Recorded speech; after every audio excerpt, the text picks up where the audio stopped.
In this final session, I want us to reflect on where we might go from here.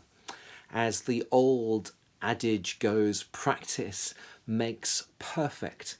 And if we want to live with psychological flexibility, we want our psychological well-being to be as good as it possibly can be, we need to think about how we're going to practice these acceptance and commitment processes that we've explored together in the last few sessions.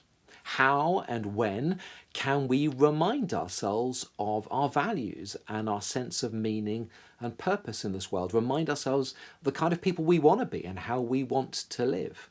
When and where are we going to practice becoming aware of our thoughts and our feelings, learning to see them for what they really are, just words and images in our minds and in our bodies that may or may not be true or helpful?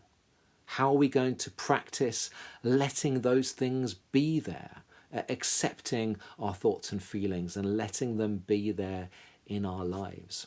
When are we going to practice noticing our avoidant behaviours, the things we're tempted to engage in to push away and avoid our difficult thoughts and feelings in our lives, so that we can be aware when we're doing them and choose to live out committed, valued actions instead?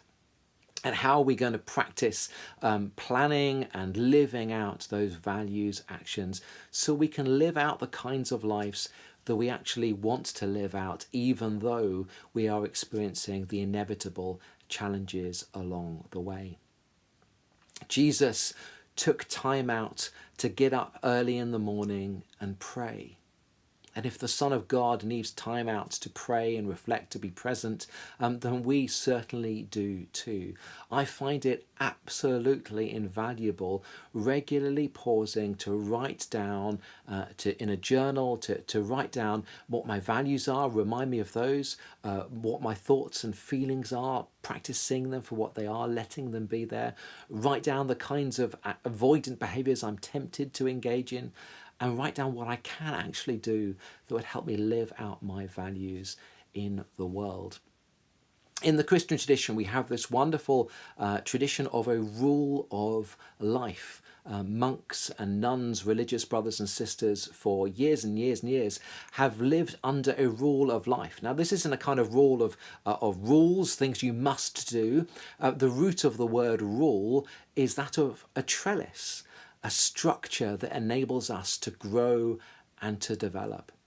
So I encourage you in this last session to explore what a rule of life for psychological well-being may be for you. What sort of structures can you put in place?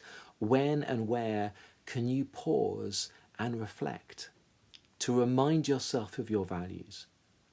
Notice your thoughts and feelings, letting them be there and seeing them for what they really are.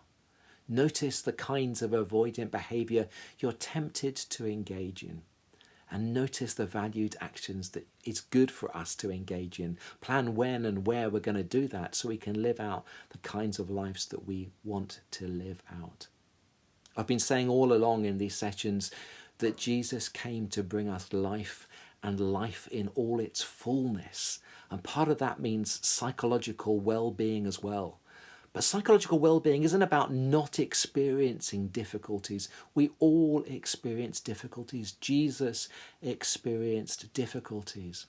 It's about learning to let those difficult thoughts and feelings be there, and nevertheless to live out our values and our calling and our vocation in this world. So may God give us grace to live out life in all its fullness, to practice, to learn, to notice, to be the people God has called us to be. May God bless you.